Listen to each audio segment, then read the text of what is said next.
Welcome to The Girlfriend God, a podcast in search of and in service to the divine feminine, bringing you an equal mix of academic research and emotional spiritual experience.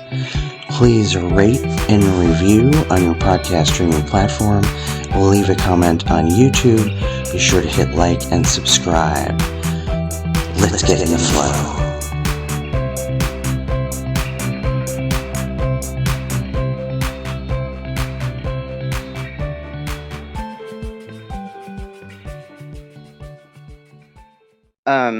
So Dr. Ionescu, my friend Carla, welcome back to the show.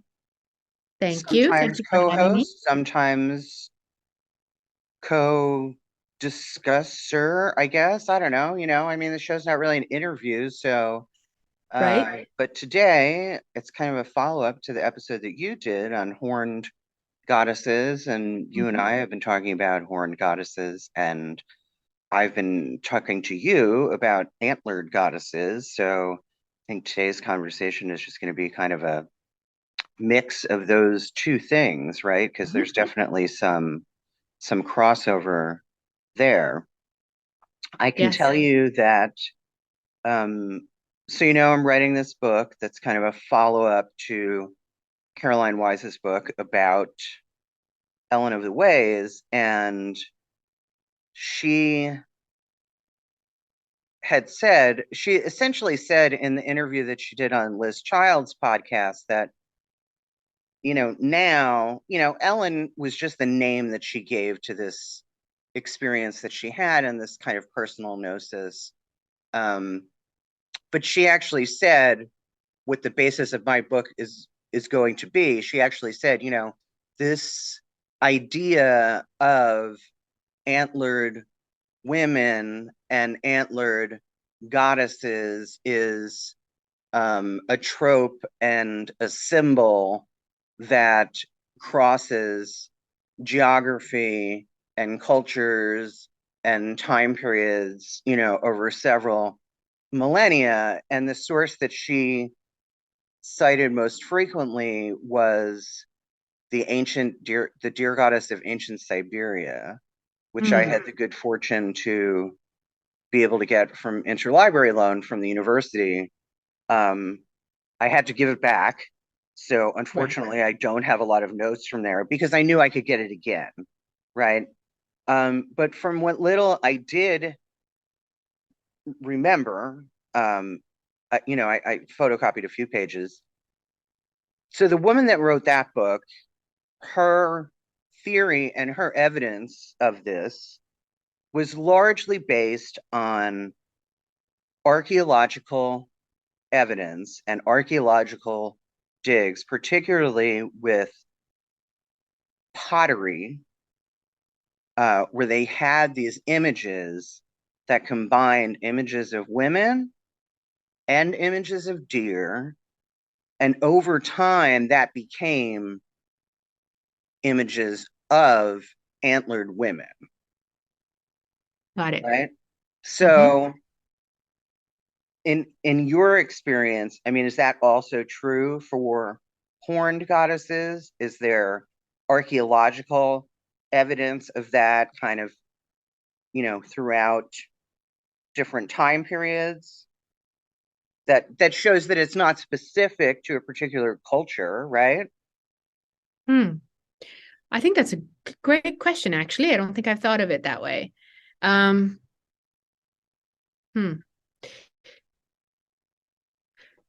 It's an interesting question. Okay, sorry. I'm just trying to think of what are my top picks. So we've got like Hecate and Selene, for example, who are called horn goddesses, but they are carrying the moon, the crescent moon on their head. Right. That doesn't necessarily count in a way. So this is what I mean. I think there's a difference between horn goddesses in a way and antlered goddesses, a slight difference. Ironically, as Artemis, who is the goddess of deer, let's say, or deer are her animals, she doesn't actually wear the deer antlers. And so, but I was thinking of this, next week I want to do a podcast on maenads, and one of the most famous images of maenads is maenads that wear antlers. And so that is a sort of the wild women of the forest. Okay. And so now that I'm thinking of it, even based on what you said, it seems that there is more of a cross-cultural, cross-temporal pattern of wild women and sometimes men that Right. wear a headdress of antlers. Right. Do you know what I'm saying? That seems to Yes. be more the norm rather than like a goddess that's worshipped because she has antlers kind of thing. You Right. know what I'm Right. saying? Mm-hmm. So I do have some notes, not from that book, but other notes that I took in the research that I did. Because Mm-hmm. I'm just using the notes that I started to take for the book that I'm writing, right? Yeah. And I recently came across, and I do have some pictures that I can share. I recently found this.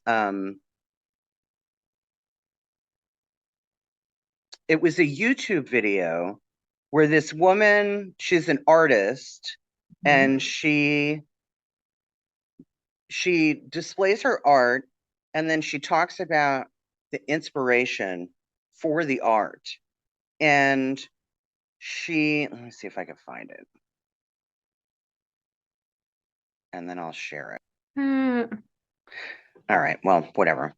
So Mm-hmm. I can't find the YouTube video, but one of the things that she talked about, so she goes through this artwork, right? And she talks about and it's of a deer with antlers, and the sun in its antlers, that's a folk tale, and I can get into that in a little bit because I have that in my notes too.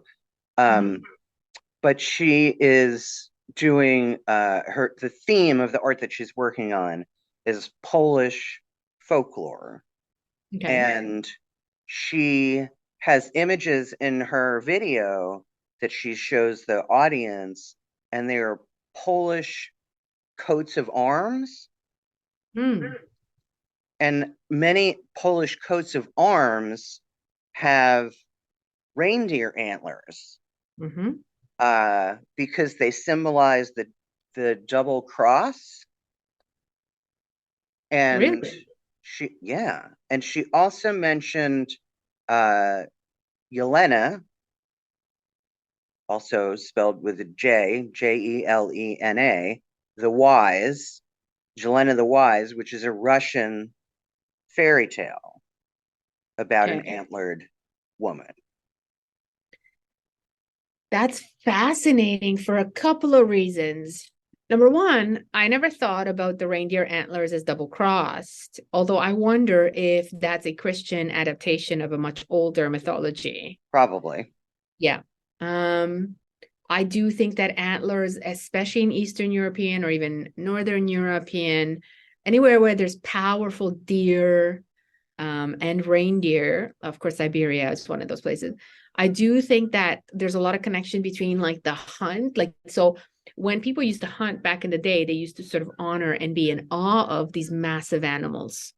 And Right. so, right. And so for men, if we're talking about men, I think that for them, wearing the antlers is a symbol of a type of conquest or conquering. Right. Right. For women, I think it's less conquest, more empowerment, like taking on the power of this majestic creature. Right. Um, Not to say that women didn't hunt. I think they hunted way more than we think they did. Yes. And certainly, certainly my goddess is a huntress. And so, but yeah, I could totally see that as a pre-Christian symbol of, and of course, like that's sort of like a blended symbol of wilderness, power, awe, right? And then, of course, also the mystery, I think, of reindeer or even large game deer. They're so beautiful, yet quiet, majestic, yet nonviolent. Like there's so much characteristics around the Right. deer, the reindeer, surviving through the harsh winters, protecting their, all that kind of animal imagery. So, Right.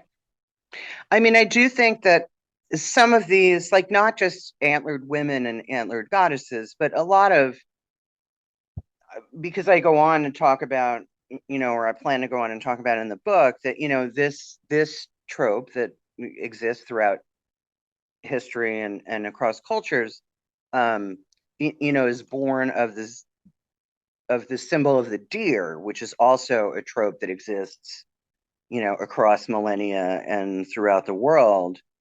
And I think a lot of those symbols are for the same reason, right? Like just because humans were just in awe of these things. That's like, Absolutely. initially we thought that the figurines that were like the Venus of Willendorf, we thought they were all goddesses, but really they're just women because Right. people were fascinated with women and their ability to give birth, right? That's Which right. of course led to goddess spirituality and then believing that the creator was feminine. But Right. you know what I mean? So, because I think that in, very early human history, when we started to draw and to create through art what we saw and what we were fascinated by, that's where it started, right? And in Agreed. cave paintings and things like that, that's why there are always large game and women. Yes. Yes.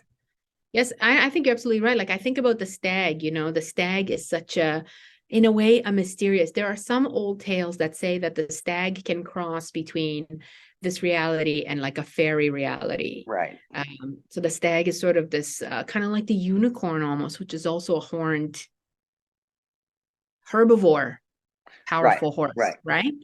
So that there's something majestic. And then, of course, you associate the antlers with crowns, but crowns of wilderness.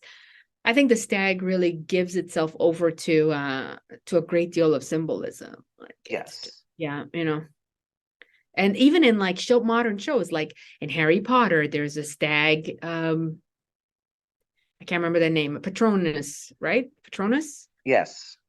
In the House of the Dragon, the new one, there is a stag that the king, whose names are now escaping me, wants to a white stag. This mysterious white stag that they want to kill in order to like I don't know part of the hunt. Actually, the white stag is actually a long symbol of both purity and power, and the sort of almost fairy realm, supernatural. Right. Like, yeah, yeah. So the other thing is, this symbol of deer, and the reindeer in particular, because of course the reindeer are the only species of deer where the female have the antlers, right? That's why we associate these antlered goddesses with not just with deer, but with reindeer in particular.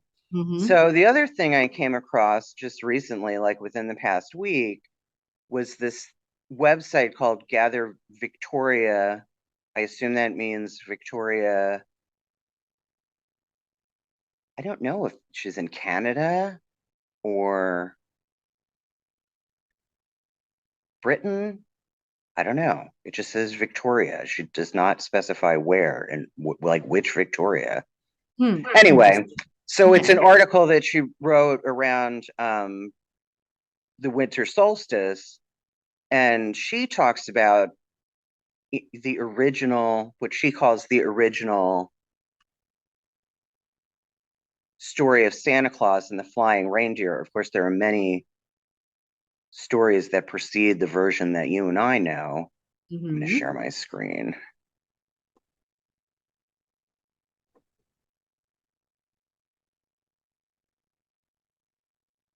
So she says, why not tell the story of the ancient deer mother? It was she Oh who yeah. once flew through winter's longest dark night with the life-giving light of the sun in her horns. And I have more to say about that because there's another Hmm. fairy tale that I found about that. So she says, ever since the early Neolithic. Now, of course, this is another thing that I found that fails to have source material, which, Hmm. irks me. Right. But I've read enough other things about this that I take it as truth because I've read other things that talk about the same stuff that does cite source material. So Hmm. um, they depended on the reindeer for survival. They followed the reindeer migrations, right? So you always hear me talk about the Sami. So cute. Right? And from the British Isles, Scandinavian, Russian, Scandinavia, Russia, Serbia, across the land bridge of the Bering Strait. She was a revered spiritual figure associated with fertility, motherhood, regeneration, and the rebirth of the sun, which is the theme of the winter solstice. So I wanted to bring this up because she had such Oh, great this is one of the pictures that I had too, as well. imagery. Oh, really? Okay, Yeah, cool, perfect. cool, cool. That Shrines and shamanic headdress. altars, buried in ceremonial graves, Mm-hmm. shamanic headdresses. And Mm-hmm. when I listened to, C.G. Dolan, who you've heard me talk about, he was in season 1. Hopefully, he Mm-hmm. will be joining us again in season 3 to talk about some of these things. When he gave his lecture on the Sami, there are branches of Sami tribes that have female shamans who Right. wear antlers when they take their shamanic journeys. They Mm-hmm. become the flying reindeer so that they can see above the herd. Ooh. Mm-hmm. But so she just mentions a few things, right? Extra in the standing stones. Do you know about the standing stones? The deer stones and the standing stones, which are megalithic structures. I think so. Okay. Oh, There are well, no, also hold on. Not these ones that you have in this image. No. there's also some that are kind of a mystery. Like I can't remember where that is in the world, but there's deer stones where there shouldn't be deer Mm, stones, like in parts of the world where there weren't deer or there weren't reindeer because they're interesting. flying deer. Um, it's the deer mother who took flight. Anyway, like I said, I just wanted to show you some of these pictures and see here she's talking about the Sami, the indigenous people of the Nordic countries. Be Mm-hmm. I can't I don't know if I'm pronouncing this correctly. Ivy or Bev is the name for the sun goddess associated with motherhood, the fertility of plants, and the reindeer. Mm-hmm. I'm really trying to get in touch with, there is a North American association of Sami tribes or some such thing in the United States. And I'm going Yeah. to try and see if someone would be willing to come on the show for next season and talk about the Sami because I'm a little obsessed with the Sami. Mm-hmm. Mm-hmm. So, and of course, there are none living in the United States, but they still practice the culture if it's in their bloodline. I really like this image a lot. Yeah. That's yes. That's very Santa Claus, but in female form. Right. And now I'm fascinated with this book, Goddess Embroideries of Eastern Europe. Wow. I'm going to have to check that out. All right, I'm going to stop sharing my screen because I could talk about that article forever. Mm-hmm. Okay, so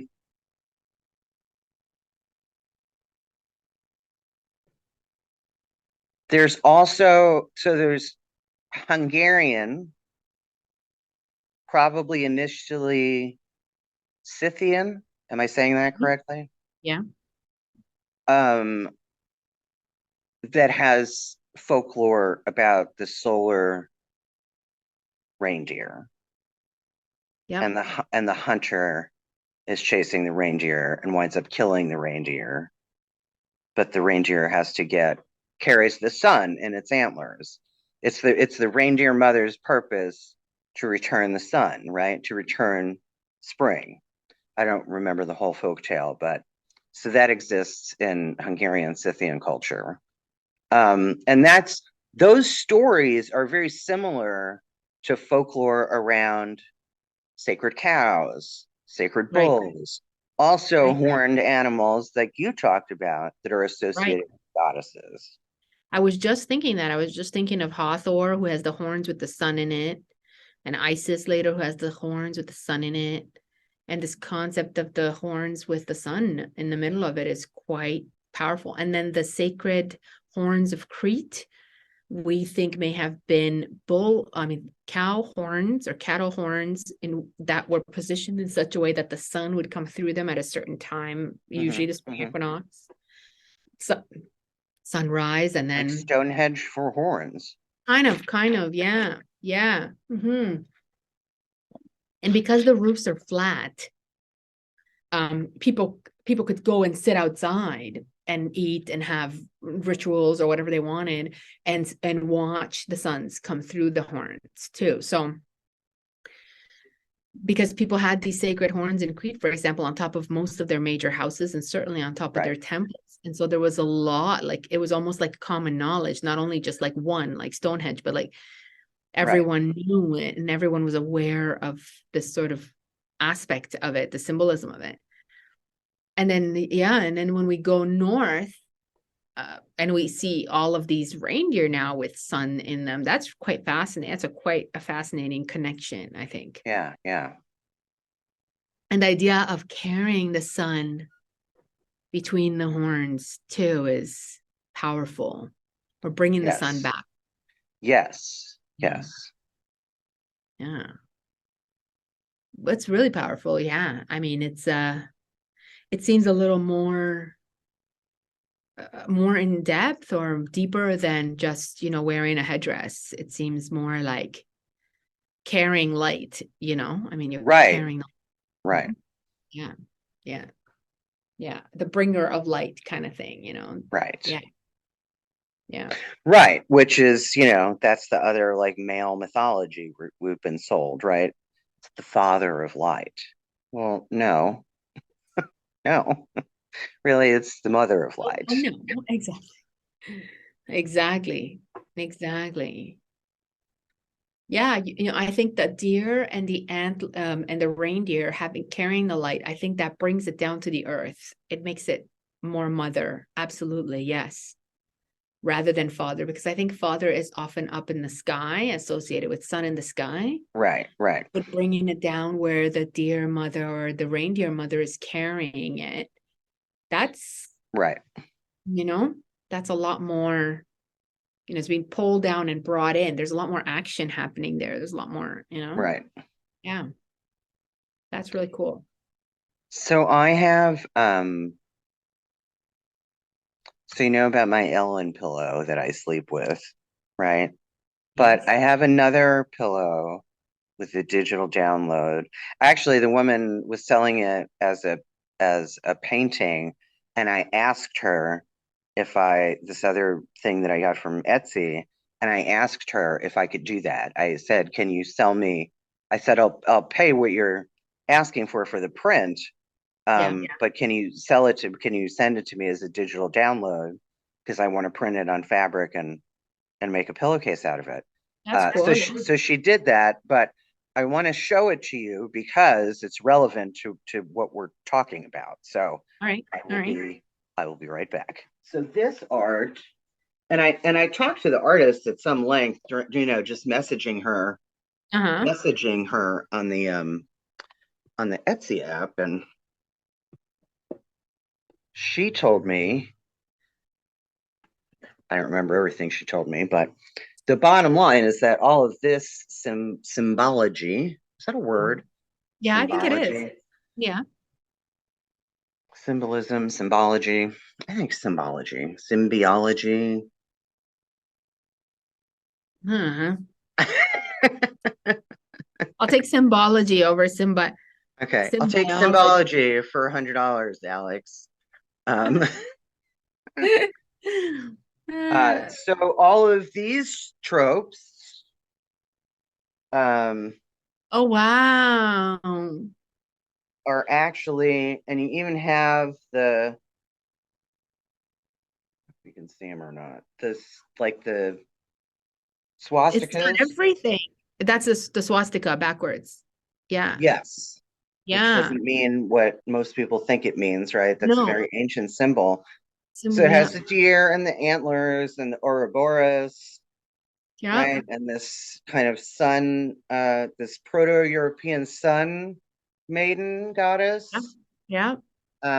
So yeah, and she said that all of these influences were um, Lithuanian. Interesting. Like her heritage was Lithuanian, and so all of that art was inspired by folk stories that she was told as a Hmm. young child, and all of that from her ancestors. And so I just wanted to share that with you, with Yeah, everyone. that's beautiful, and it just makes me want to go back home. I really, I feel like the universe is really pointing me in the go back, go back, go back, look up Yeah. things, look up things.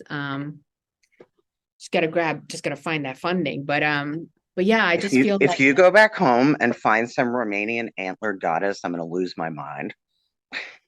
no, I have no doubt that I will because I watched this documentary in which long stories through the Etruscans and the Scythians, there is a trope of Artemis Bendis in Eastern Europe, Mm. and she's depicted a little bit differently. No doubt in my mind that there will be some type of antler connection, deer connection there. Just hasn't been really looked at or even maybe bothered with. So I'm very excited to see that, but so it's got to happen. It's got to happen. I'm putting it out there. Today is the new moon. Yep. I'm putting it out there, right? A summer back home sounds like a plan to me. Yeah. And when you go to Anatolia, Yeah. right, there's that one museum.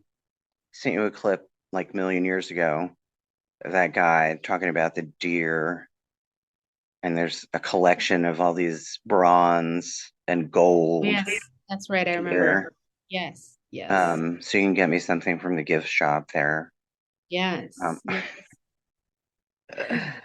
Yeah, yeah, I mean they're everywhere. It's true. They're everywhere. Documenting them though and arranging them is probably going to be a bit more complex, mhm. but the symbolism is definitely a very unconscious archetype. It's a very collective unconscious archetype, I think. Right, right. Absolutely. Um, well, Isn't it and deer, devastating? and I'm sorry. Isn't it devastating that it's become such a like terrible symbol, such a like a Oh, the supposedly swastika. symbol? No, the horns, the antlers, Oh, right? yes, yes, because it's so connotated with evil and the devil Yeah. and blah blah Yeah. blah. It is a bit heartbreaking. I was watching something. We watch our guilty pleasure is The Unexplained, hosted by William Shatner, because I Hmm. love William Shatner. Same, same, same. Oh, you should watch it just for him. I mean, I'm a Trekkie, so I've seen Okay. every single Star Trek there ever existed. So he has a show called The Unexplained, where he does, his overacting as usual, and um, but it was about satanic symbols and satanic cults, and so of course they talked about Satan and the devil, and all the so-called experts were talking about how this was like an ancient symbol, and I'm thinking, no, it's not, because Christians like invented the devil, so Right. stop using the word ancient. I know, I know. Yeah, actually, we do have to make a little caveat to speak about this idea of the ancient, because people think Okay, the 1800s is ancient or the 1600s is ancient. or medieval, Right. And I'm like, dude, that's like yesterday. right? In the span of humans' existence, it's not even 1,000 years ago, people. Right. That is not ancient. Not at all. Not at all. No. So some other things, some other notes. I actually still have a lot to talk about. Okay. Okay. Bring it on. Bring it on. All right. So back to the deer stones. Uh-huh. So this is what I have in my notes. So these are these megalithic monuments in Mongolia and elsewhere, but the ones in Mongolia were left behind by nomadic civilizations between the Bronze Age and the Iron Age, and nearly 90% were found in Mongolia. But it should be noted that deer stones have also been found in other parts of the world, such as Siberia. If deer culture, this is my own take, right? And I said, if deer culture and deer mythology was so prevalent, doesn't it make sense to assume there were deer goddesses, 100%. right? Because there are almost no deer gods Right, other than Cernunnos right. and like the Green Man, maybe. Hmm. There are men who wear antlered headdresses, like men Right, in history, for example. right, right, There are warrior men who might have worn them in battle. But as far as a deer god to be worshipped or an antlered god, even a horn god, other than a few Egyptians, there are right, way fewer male gods right, than there are female representations. Absolutely. right. So in Hindu mythology, the I'm going to mess up this pronunciation terribly. The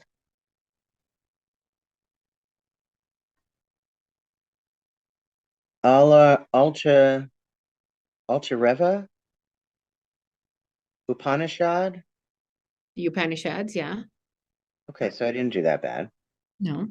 Well, this particular one, the Altareva Upanishad, tells us that the goddess Saraswati takes the form of a red deer called Rohit, Mm-hmm. or Mm-hmm. Rohit, Rohit. Mm-hmm. Mm-hmm. Deer have significant role in the mythology of various people located all over the world, Mm-hmm. both And as what's an object of worship, incarnation of deities, yeah, the object of heroic quests and deeds, yeah, right? We've got a lot of hunter stories yep, and all this different folklore, yep, um, or as a magical disguise or an enchantment, right? Like that's the spin-off of the Ellen of the Ways story that goes with the dream of mask and whatever, which translated as from Welsh is the dream of Magnus Maximus, mm, right? Who is enchanted by this beautiful woman in the woods. mm-hmm, And Ellen of the Ways has this association with her. That's one of the theories in Ellen's book, right. or in Caroline's book. So, um, what if this is again, this was just my kind of thrown out theories. I said, what if the fairy tale dear princesses are downgraded goddesses, right? I mean, if the male patriarchy took over, if that happened in Greek and Roman, right, that our goddesses were like downgraded and altered and had new qualities given and old qualities taken away. If Yep, these folk tales and fairy tales still exist, how do we know that that those characters in those folk tales and fairy tales weren't once something else, something much absolutely. more powerful? Absolutely. And this is what I mean about for males, the antlers always represent conquest. From the Right, old days to today, for people who have like deer heads in their living rooms, this is right, a representation of conquest. And right, so I absolutely agree that most likely deer goddesses were then kind of written into as like real deer or like special, like the biggest stags or the biggest or the white deer or once again the unicorn or whatever, right, the sort of like feminization of the animal and then conquered by the male and right, then worn or mounted. right, Yeah, very right, much so. Yeah, I would say no doubt. right.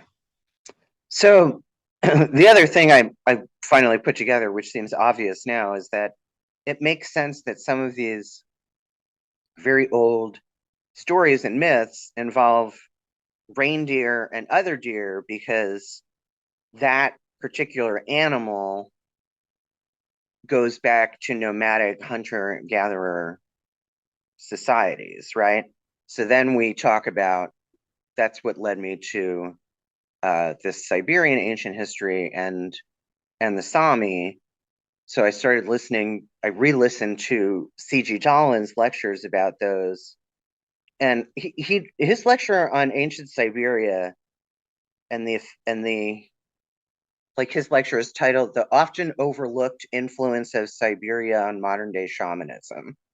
Mm, that's a good one.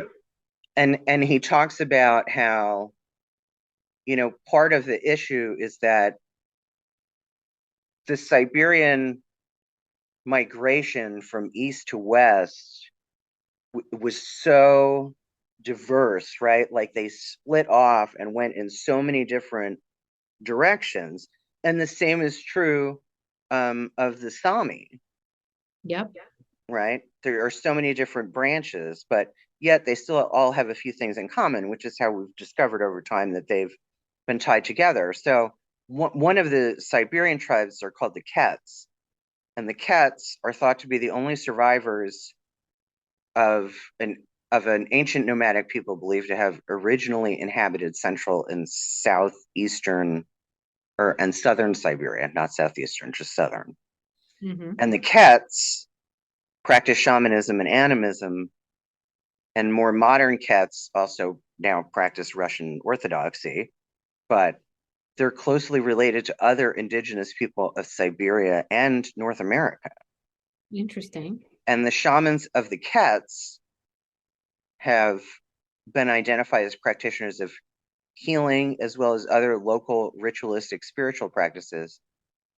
And supposedly there were several different types of Ket shamans, differing in function, right? Like one for sacral rites, one for spiritual healing, one for. So the different shaman have different powers and they're associated with different animals. Okay.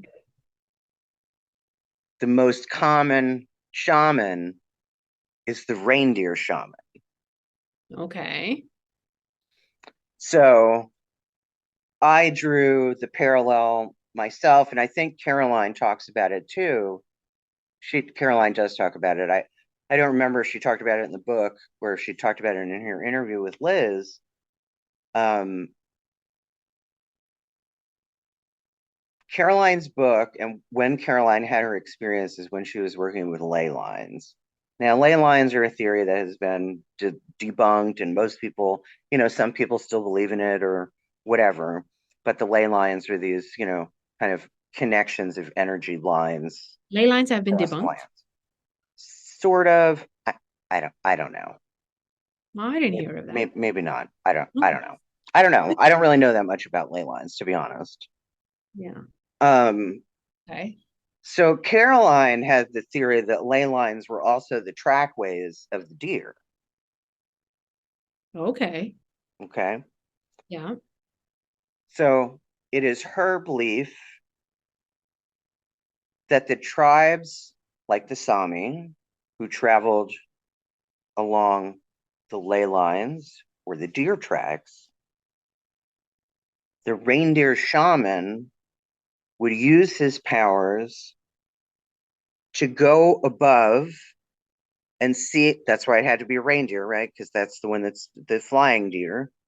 Yeah. To go above, and he could observe the whole herd, make sure we didn't lose anybody, see what was coming, Hmm. if there was trouble up ahead, see where we'd been, see if there were predators, what we were going to be able to eat in 100 miles or 50 miles. Hmm. So I just think, I don't know, all that's really interesting. I don't Yeah, know if that's it's quite. true, but it's a really Yeah. interesting theory. Yeah. I mean, yeah, there's a lot there. I mean, first, I think ley lines are real. Okay. I do too. I So I don't do. know. I don't know if I don't know the science around them, but I do know, as you say, that people did track them either with stones or with different paths and stuff like that. It would make sense that animals may have also felt them because there's some theories that back in the day they were more powerful as ley lines or we were more able to sense them or sense the pull of them or whatever of Right. the crosses. So I think that theory makes sense then that a tribe would follow in the footsteps and that a shaman could act like a lead reindeer or whatever. Yeah, I think Right. Right. totally is a promising theory for sure. Right. Yeah. Mm. Yeah, because the nomadic people understood things that we are so unaware of in such a way that they Right. were almost unaware that they understood them. Like they kind of took it for granted, their connection to everything is natural Right. and energetical was so powerful because it had to be, right? Because they, in a way, they acted on their instincts in order to follow, all of nature's signals. So it makes sense to me that they would have known more than we do, and that it took us forever to figure stuff out because we're so disconnected from Right. nature, Right. right? I mean, you've talked about before how, um, when we think about ancient people, we want to label them as primitive, but Yeah, when we study ancient culture and ancient ruins, it is anything but primitive, that's right. right? You said that when we did our thing on the Chevo cave Mm-hmm. and the what's the other thing? Oh, the hypogeum. The hypogeum. Yes, sorry, that word escaped me. And Right. I do believe, like I said, I also believe in ley lines, and I believe in, that there are parts of the earth that are more spiritually charged than others. Mm-hmm. I mean, because energy is everything, right? Energy is Yep. everything, vibration is everything. Yep. I have heard the theory, and I always think about it when I watch my dogs do it, that when dogs turn around several times before they lay down, Yeah. there is a theory that they do that because they need to be aligned with the energy around them before they can settle down. Interesting. They need to align with the energy of the earth. Wow. I mean, certainly animals are Might much not more. be true, but it's very cool to think about it. And yes, Yeah. they are Yeah. much more in tune than we are Yeah. to those kinds of things. Yeah. So, Yeah. Yeah. So where were oh, I was just saying that. So we were talking about the deer stones earlier. So I just found my notes on other places in the world that deer stones have been found. okay. And this article, I don't remember which article this is because I don't know the title page with me. But they have found deer stones in central, northern, and western Mongolia. We already knew that. And in Yeah. the neighboring regions of southern Russia, Yep. Kazakhstan, and northwestern China. Yep. I mean, that's the On region. the open steppe, Hmm. it's a word I can't pronounce. Like Okay. steppes. No, I know what this steppe is. That's that slightly elevated land that runs Mm, from, you know what I'm talking about? no. Hang on a second. I'm going to bring up a place that actually can describe it better than I just tried to. It's actually really interesting. It's a land feature. Mm, like a plateau. So it's a large area of flat, unforested grassland that runs through southeastern Europe and Siberia. Wow. Okay. It's an ecoregion characterized by grassland plains without trees.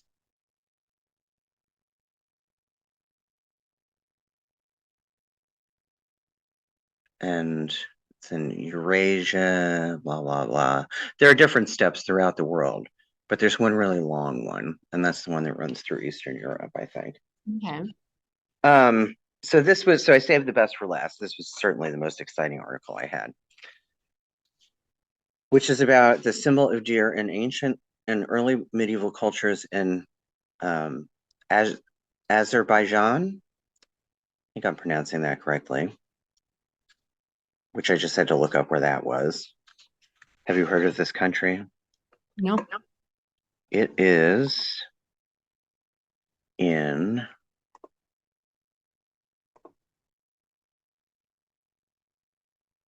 It's actually a republic, and it's a transcontinental country located at the boundary of Eastern Europe and Western Asia. Hmm. Okay. So you can picture that in your world map, Yes. right? Geography is so not my strong suit. So when I'm doing this research, every time I learn something new, I'm like, I have no idea where that is. And I have to like consult the atlas. And I'm like, Yeah. okay, okay. Yeah. Like when you Yeah. told me you were going to Turkey, I was like, okay, Turkey. Had to look it up on the map, see where it was. Uh-huh.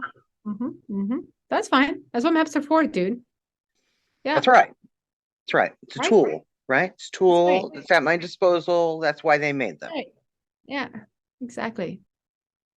Okay. So this article, I mean, this fucking blew me away. Um,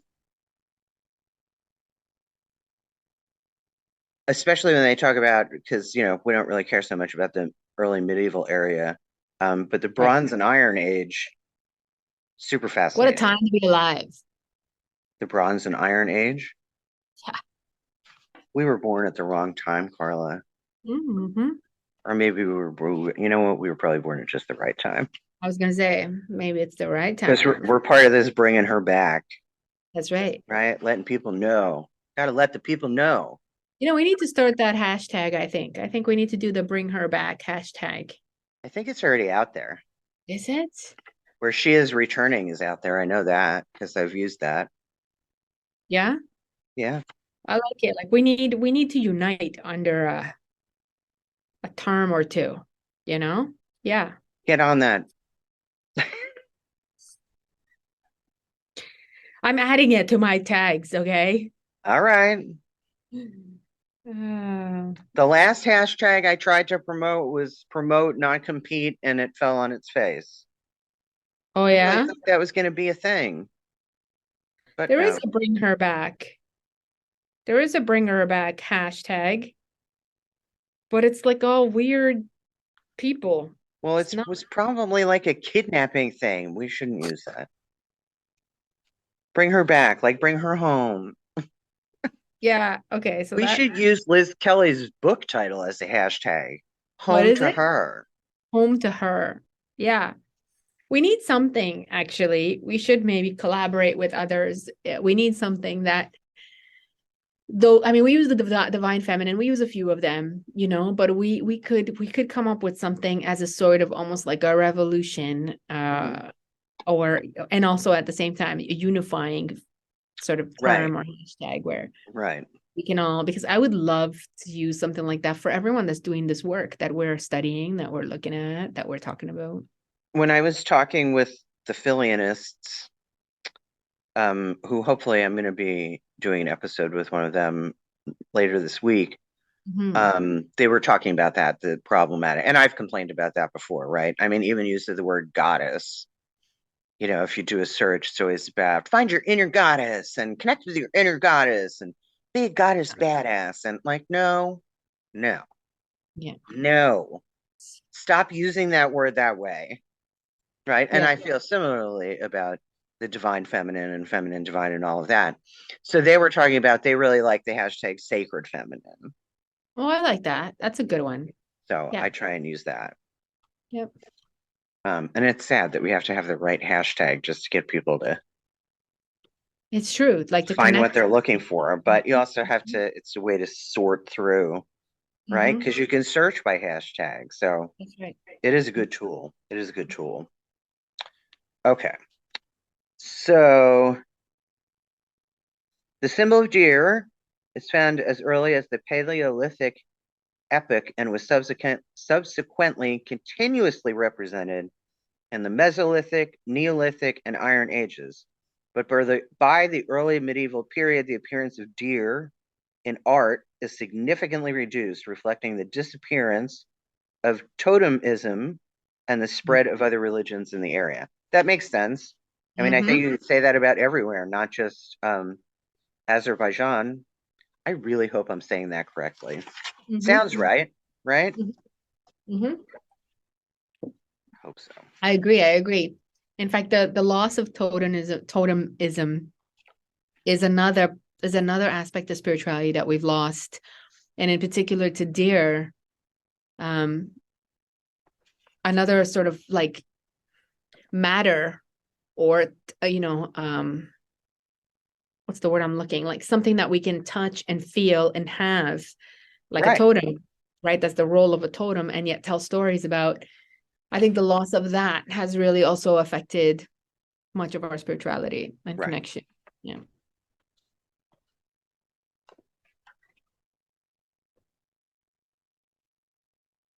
Hmm.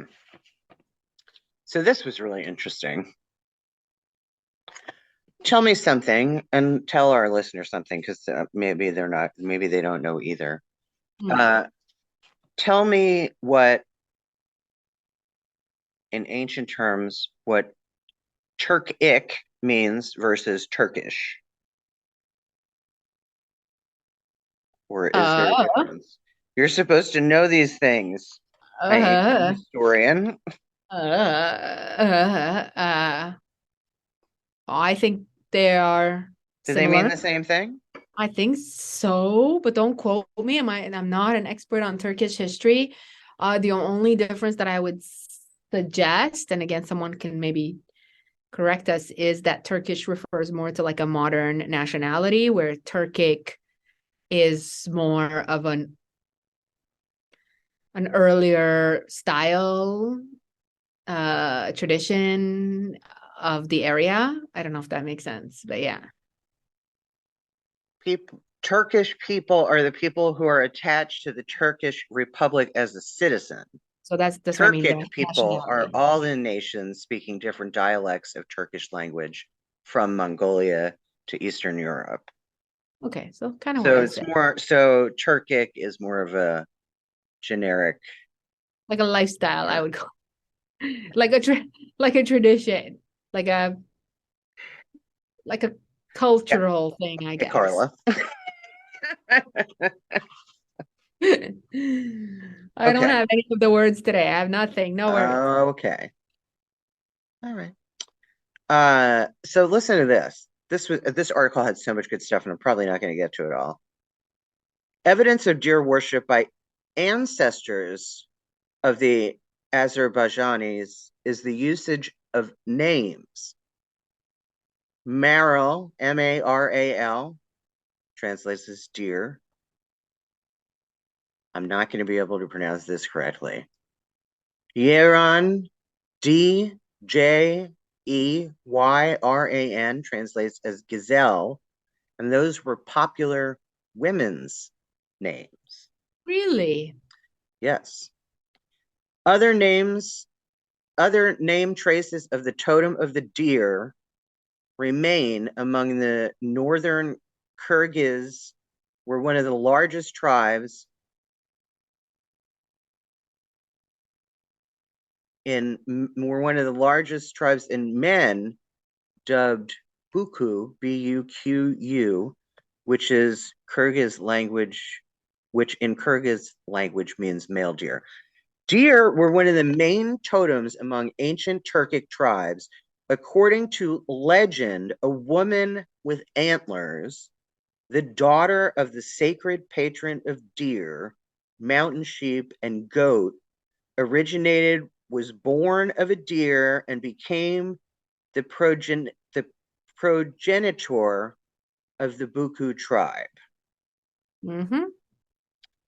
This name connection survived for many centuries. For example, Iordan, a Byzantine historian of the 6th century, cites the interesting myth of Western Huns, according to which a female deer showed to the Hun hunters a way out of the swamp. Mm. Again, another deer showing the way, right? I mean, it just and it just goes on and on and on and on. Yep. I'm not In surprised. another legend, a hunter meets a deer suckling her fawn. The deer, seeing that the hunter aiming at them, sat down on her back legs, begging the hunter to spare them. The hunter did not kill the mother or the fawn, And after a few days, the deer and her fawn came to the house of the hunter, where the deer where the deer allowed him to milk her in reward for his mercy.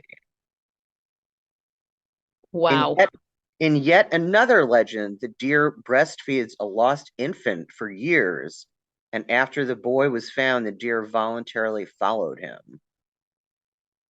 Notice the hymn for both of those Yep. female deer in that. Yeah. And you know what's really interesting is that cattle goddesses like Hathor and Isis and others, and Hera and stuff, also nurse kings Yes. and princes and pharaohs. So there is this connection between, there seems to be a connection between horns and nourishment and milk. Yes. Very, yeah, it's very interesting.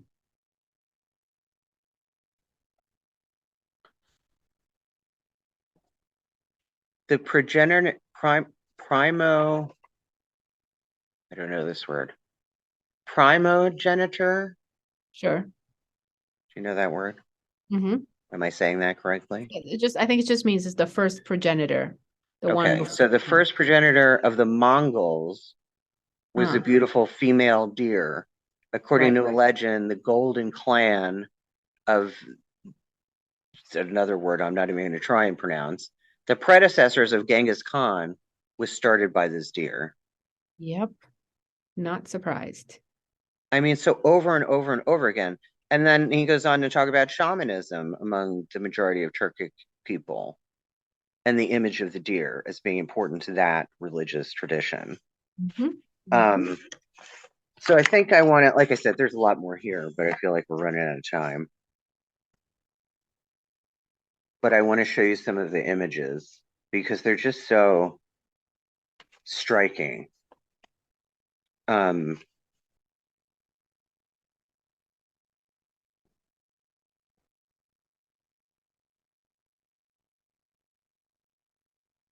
oh, there's one other cute little folk tale I'd like to share with you,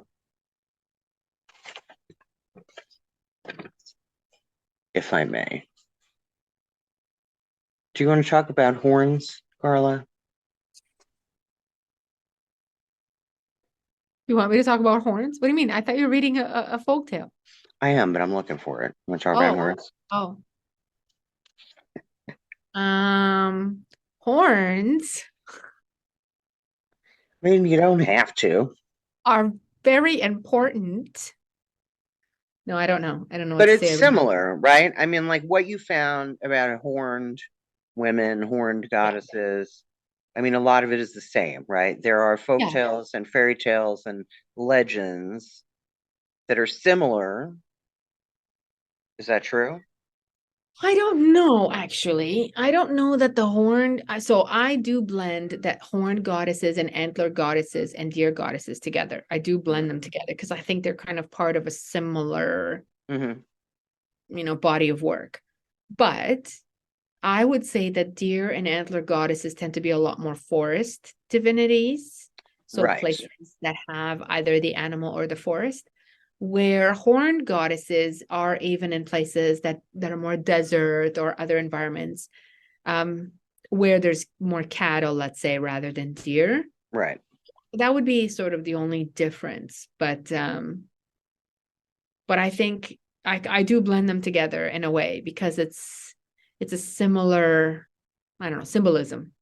Right, right. Well, and I think in all of those tropes, no matter what the animal is, and whether they're horns or antlers, because like in all this reading, I found cultures that also worship the female elk. Yep, yep.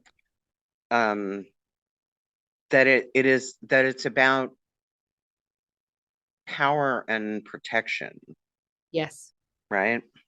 yes.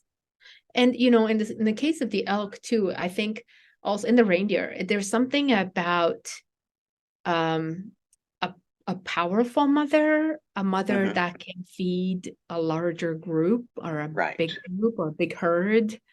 And in the case of humans, maybe a community. I think there's something there too. And same with the like cattle, like cows, like big cows. There's always like this idea that their milk nourishes an entire generation of. Right. So yeah, there's something there about the quantity of milk as opposed to maybe just one human woman, but like this animal is and I don't know, this is just my own idea, but there's something also about them being herbivores. Yes. You know what I'm saying? There's just something there. I mean, there are wolves that nourish babies, and there are some lionesses that nourish babies, but there's some, I don't know what it is, but there's something about them being herbivores that seems to be maybe surreal a bit. Like there's something like I think humans like that idea of a pastoral yet powerful figure, Right. you know? Right. Like I find that part really interesting. Like the bear mother, there's a lot of bear mothers, but the bear mother tends to be way more protection rather than Right. feeding milk. Right. There's something about the milk of herbivore, like cattle or herds, that humans really like symbolically. Right. Yeah. Well, and it's interesting that throw is herd animals, Right. right? Except the symbology of the wolf. Well, no, Right. but wolves are pack animals They too, are pack animals. Yeah. right? Okay, so I'm gonna share this. I found my I found Okay. my folk tale. Spirit. And then I'm gonna show you some pictures, and then we're gonna be done. Okay. Excuse me. I'm taking a nap when we're done with this. Are you? Me too. I'm going to take a nap. Me too. It's one of those days. It's the power, I think, of this new moon is very powerful. Yeah. So this is a bit of a later legend. Like this, he doesn't say how much later. Okay. This might be a medieval legend. Okay. 102. Yeah, it doesn't say. But anyway, so this is a Turkic legend. Okay. And the name of the folktale is Anna Morale, which means mother deer. Love it. Oh, we have to talk about that too, the translations. Okay, maybe we're going to be here for just a minute. So here's the story. When a hunter named Nurali chased a horned deer to the edge, and it says horned rather I was than going to say, antlered, that's interesting. chased a horned deer to the edge of a cliff and aimed at her, milk started pouring down to the rocks from the breasts of the deer. Witnessing this, Nurali condemns hunting, took the deer to her fawns, saving her from a jaguar along the side of the road.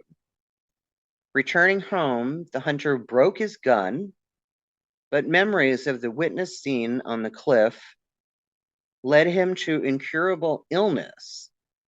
A sorcerer told him that the only medicine for Nurali is the plain yogurt from deer milk. Drinking this yogurt, Nurali will be reborn to life again. Once, in the middle of the night, Nurali asked his wife to take an empty bowl and step outside of the house where the horned deer was waiting to give her milk. The woman brought a bowl close to the breasts of deer, and hot milk started pouring in. Then the deer dropped a tear from her eyes into the bowl, and the milk turned into plain yogurt. And I guess the story goes on to him being cured. That's where it stops. And it says the murder, other than for ritual purposes, of totemic animals was taboo. Nurali, the character of the legend, had killed many deer during his 60 years of hunting experience, but pouring milk from the deer's breasts woke him up, forcing him to realize the sinfulness of his deeds. His repentance caused his illness, which was only relieved after drinking the plain yogurt from the mother deer's milk. Wow. Cool, Wow. right? So Wow. I just wanted to show you some images from this article. Because like I said, this article is very much based on archaeological finds, Okay. and some of them are just stunning. Like Oh, this one. wow. So this was a tower castle in Kishishu. Isn't that cool? I mean, it's Assyrian. No, that's not the Assyrian. This is the Median castle. But it's so much like the sacred horns of Well, Crete. it says here that this is an Assyrian relief. Okay, that's what I was reading. So Assyrian is Iran. Yeah. Wow. Like I said, I just wanted you to see some of these images because they're so friggin' cool.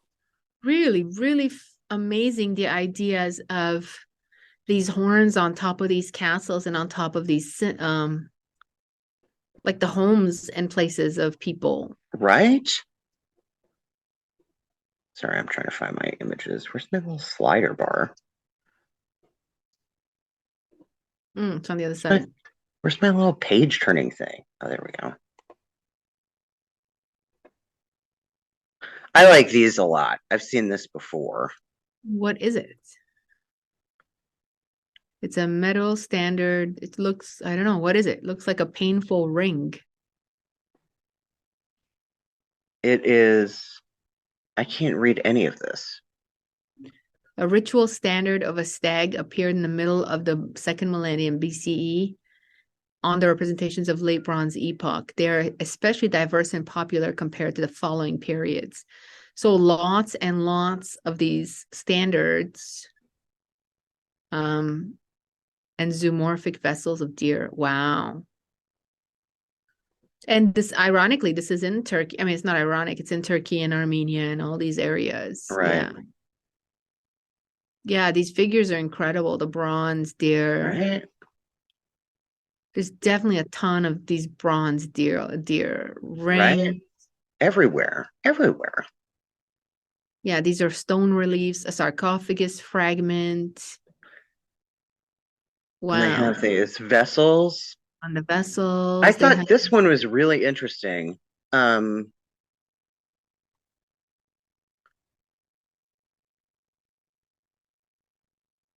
Because this says which of these figures might be a deity. If the figure is a deity, then perhaps the deer would be the divinity's sacred animal, making the woman standing on the deer's back an animal patroness. So Yep. this is the woman right here. Mm-hmm, And mm-hmm. she's standing on the back of a deer, which they've never seen anywhere else. That's incredible. We don't know what that means. Yeah, I mean, it's just like I said, I'll send you a PDF of this article just because Yes, please do. Please just do. because the Because images are so cool. yeah, it's incredible.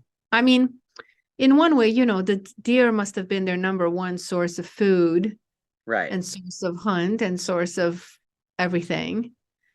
But that doesn't negate the fact that it becomes a sacred animal and then becomes associated with the goddess, with right, women, and then becomes a symbol for the divine feminine. And then later on, as Christianity arrives, becomes a symbol of demonic evil. right, Like all of that adaptation over adaptation over adaptation makes perfect sense, I think. right. Mhm. It's appalling to me. It's always appalling to me when people don't know.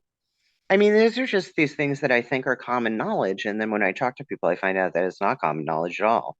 Like Yeah. people think that people don't know that the devil is a Christian concept, Yes. that outside of Christianity, people don't believe in The a devil. devil Yeah. Yep. or Satan, or Yep. they don't know the difference between Satan and Lucifer, Yep. or the mythology that goes with either of those things. I mean, it's just Yeah, I find that highly disturbing. And so when I say to people the devil is a fiction, the first reaction is like nervous laughter. mhm, It's like, Right, like what? And then I think the more confident I am, and then I'm like, yeah, somebody made it up, and just kind of called it that and then went, oh yeah. And they just like, yeah, I think you're even, my young students that I tend to think, oh, young people are on social media. Right. They still have no clue. They're still like, what, Carla? Like, I know it's so ingrained. yeah, I and I know. always say that doesn't mean the evil doesn't exist, because of course evil Right. is, you Right. know, Right. but this dude, half goat, half man, or whatever it is, this guy with antlers or whatever it is. I mean, that's all fiction, you know? So Carla, so I do think that there are definitely similarities and crossover in these symbols and the stories that go with some of these symbols and the archaeological evidence to support our theories about horned goddesses and antlered goddesses and the things that they mean and the things that they represent. And, thank God for archaeology and Right? anthropology. Thank goddess. This is a totally random side note. I noticed that the other day. It's still such a habit for me to say thank God. Like I have to Mm, remind myself to say thank God. I mean, I use those terms interchangeably anyway, but I mhm. like saying goddess Me too. anyway. I don't know, I like the way it feels. But it's just so easy to say thank God. I suppose. Yes. But I'm doing a lot more dear goddess. Oh, dear goddess. yes. Like that. Yes. I filmed a clip of myself saying, "Oh, dear goddess, what fresh hell is this?" Because I know I'm going to need it at some point. Yeah. Yeah. Yeah. I think So, you're absolutely right. I think that we have just scratched the surface of what is available. I think that these things have been available for a long time because, right. archaeology has been ongoing, but I think the interest is just beginning. Which Yes, is exciting. It's exciting. it Uh, is. you know, but it is also a bit overwhelming because I think it's so much. And I don't think that people at first understand how prolific the symbol is. And then I think when we start talking about it, it just feels like, oh my God, everywhere you turn, there's a deer goddess or an antler goddess or a horn goddess. And I'm like, Right. yeah, I Well, think that, it's interesting. So what as I've been doing this research, I've come across, I can't pull them all off the top of my head, but even in this article, it mentioned other goddesses by name. And I have found other things that have mentioned other goddesses from other cultures by name. And if you go in and do a Google search with that name, you will find nothing. Nothing. yes, yes, Nothing. yes. That's I found a way to set my Google search results to be results from another country. wow. Yeah, I'll have to show you how to do that. Um, but still, Yeah. even then, nothing. And that's one of the things I've been thinking about lately as a side note as well for the center and for the courses. I have been thinking about inviting people to put up courses on the site that I have on different things because one of the things, so for me, I did the goddess courses because I had such a hard time finding Google stuff about these Mhm. goddesses that were primarily sourced. But even things like this and other sort of symbolic objects and other things, it's very true that it's very hard to find like the early information. And these Right. PDFs, like you have, you either have to have an account or you have to have somewhere where you can download them and things like that. And so I don't know. I mean, I think it's a slow process to try and make as much accessible, much as accessible as possible. But I think there's more interest, I think we're gonna find that there will be more stuff. Right. And so Liz Kelly and I, um, which will be the episode after this one, right? It's my season finale. She and I talked about this subject as well, and I referenced you quite a bit in that episode because I think the two of you will really hit it off, and we'll definitely have a panel episode next season. Awesome. Um, one of the things that I thought we could do, or at least, the three of us could work together to form a collective among the people that we know, who would be willing to participate in such a thing.